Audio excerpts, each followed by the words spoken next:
Hello, class, and welcome. Here we're going to discuss the three branches of government. So the first thing I want you to write is the three branches of government. Kind of looking as like branches on a tree. There's three of them, and they're all just as important as each other. All right, first off, what grants the powers, or the powers that are granted by the federal government, is the Constitution. And the Constitution creates three articles in that document. The first, dealing with what we would call the legislative branch. And that is a branch that makes laws. No other branch can make laws but the legislative branch. Okay?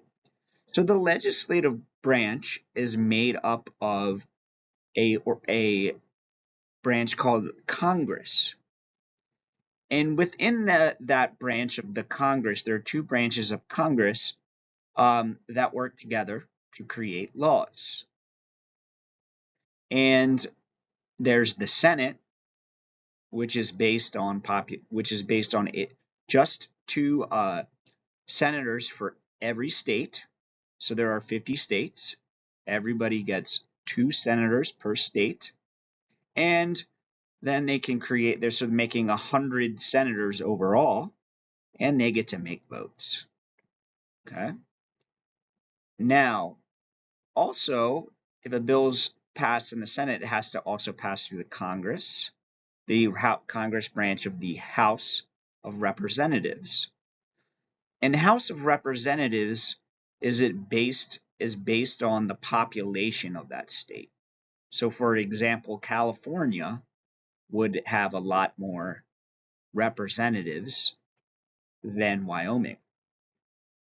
Okay, and just and then the Constitution also creates a branch called the executive branch, and that is formally known and run by the president. Okay, and the executive branch or the president, all that they will do is the president is supposed to only carry out the laws, okay, or enforce the laws that are already made. Now, he can push the legislative branch to pass a certain bill, but really all he can do is enforce the laws that are passed by the legislative branch. He's more of like an administrator. And then under that executive branch, which is the president, okay, is also, but if the president dies, then we have a vice president. And then under the vice president and president are things called the cabinet. So there can be a cabinet on education, transportation, interior, defense. There's a lot of cabinets that the president or the executive appoints to help enforce those areas of the country. All right.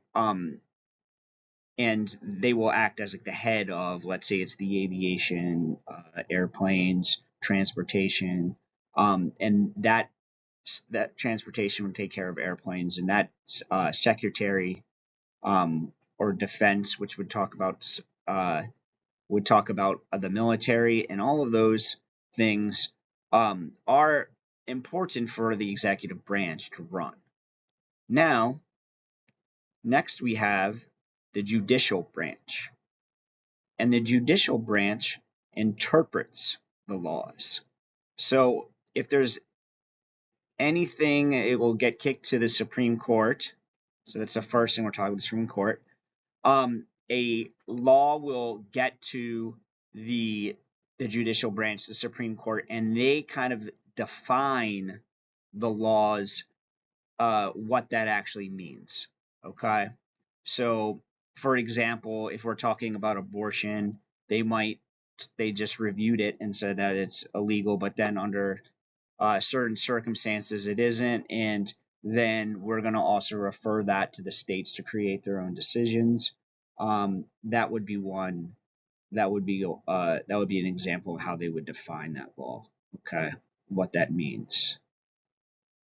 And then they're also in charge of other courts. So there's federal courts, the circuit courts, the Court of Appeals, and all of those have to be under the Supreme Court, and it eventually gets kicked up to the Supreme Court if it's a serious case. Now, the next thing we're going to discuss is the separation of powers. Okay, and the separation of powers is basically exists so no branch can become too powerful, and that's important. We talked back about with that learning check is that if we have more people working together and we share the responsibilities, not only are we going to do it with more work and more help, or if one area becomes too powerful than the other, then that's not a good thing.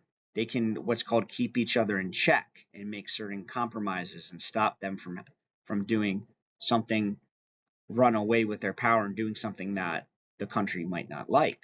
Okay, so that's called checks.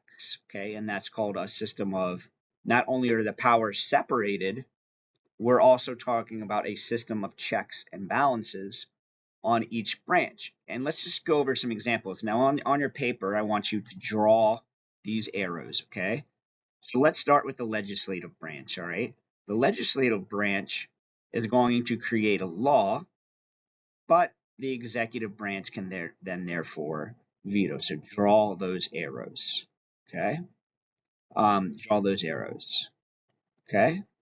So you can see it's going this way. So the legislative branch can go ahead and create a law, and when they do that, the executive branch can do what's called veto it, which means it's very hard for them to pass another bill because the branch would have to have 2/3 vote. And then let's look at what if what about the executive branch?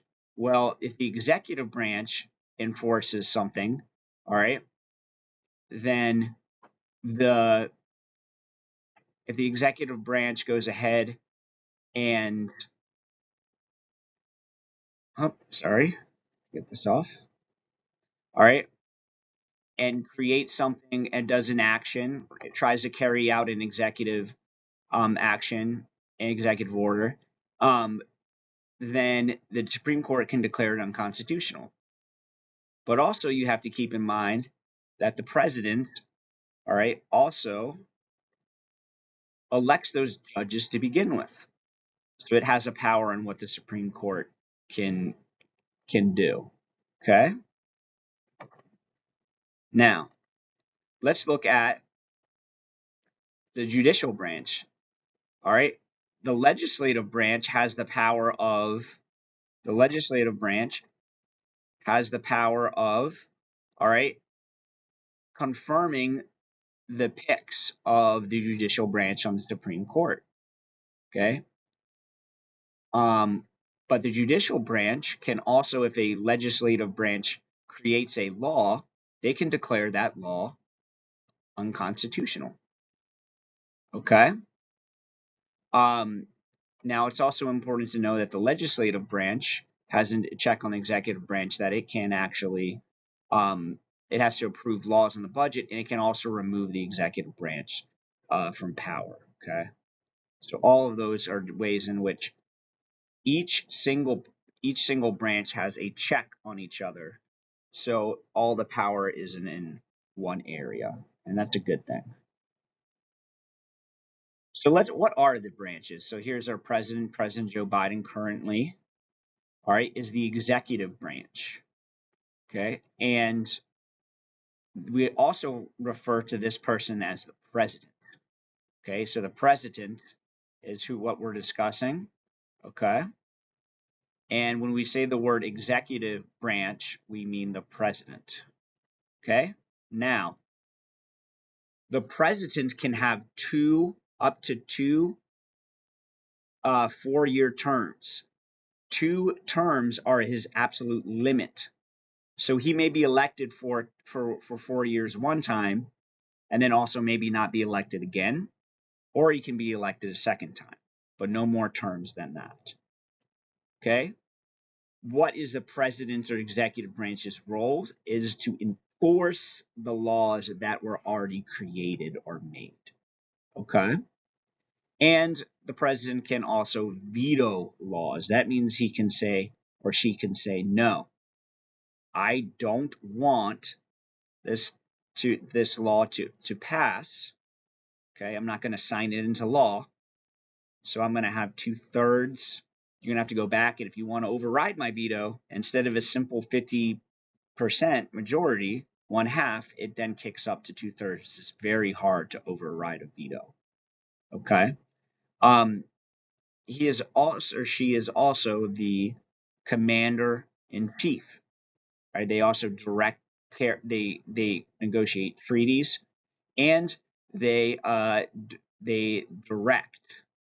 Okay, they direct it directs the armed forces, or it commands. Okay, meaning that the president is the most important leader of the military. Okay, he can tell it to enforce certain laws in certain areas. The president, the Congress can only declare war, but he has a good amount of power and how they can utilize the military. Okay, so the legislative branch. Now, the members of the legislative branch, all right, they are also known as the Congress. Okay. Now, the Congress, or the legislative branch, is made up of 2 houses. We call it the House of Representatives, and we call it the House of Representatives and the House. We call it the House of Representatives and the Senate. Those are 2 houses. Okay, so why they have that is one law can be made in the House, and then it can go to the Senate. Okay. Or it can originate in the Senate, the law, and be passed by the House. All right, and what that contains, the no term limits for these legislative branch, but it does mean they have to, like a president, they have to be elected after every term. So, a House of Representatives are up for 2-year terms. Okay, so every even year they run for election. And they are up to 435 of them can be in the House of Representatives. And this is based on population. Okay. So like I said earlier, Wyoming would have less House of Representatives because they have a small population. And California, which is a big one. Okay. And then the other house is the Senate. And the Senate, they are elected to 6-year terms in their reelection. Okay, so out of the so there's 2 senators from every state that make up the legislative branch, which means up to 100 people are in the Senate. And it's another check within the legislative branch in order for one to become more powerful, because now we have the House of Representatives and we have a law that has to go through the Senate.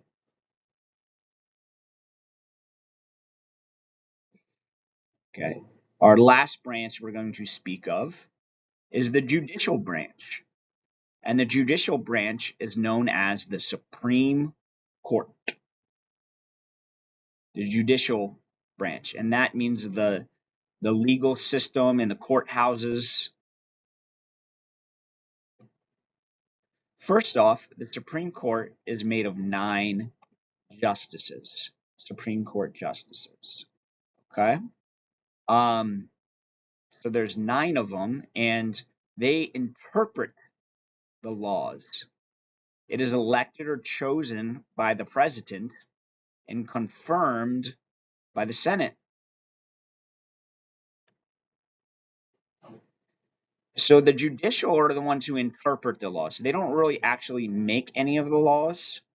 For example, there is a law on passing education, but Brown versus Ward said it should be to all people, and separate versus equal is not correct. So that's an example of how the judicial system can kind of actually say how that law should be implemented. It's more of the little details of that law and how that law applies to everybody. Okay? So this is what we're talking about with them interpreting the laws, not making, all right, but again, saying the confines of what that law means. And then we call them lifers because it is chosen by the president and it is voted for in the Senate, and they get to choose. Okay, they get to confirm, but there is no term limits or elections for judges. They are in there as long as they're in there till they want to retire or until they die. Okay, so that's why they're called for life. It doesn't mean they're going to be there for their whole life. It just means they have the option, if they do everything they're supposed to be in there for as long as they want. All right, so that was our video on the 3 branches of government. I hope you enjoyed that. If you'd like to watch again, please do. And if you have any questions, please tell me. All right, have a good day.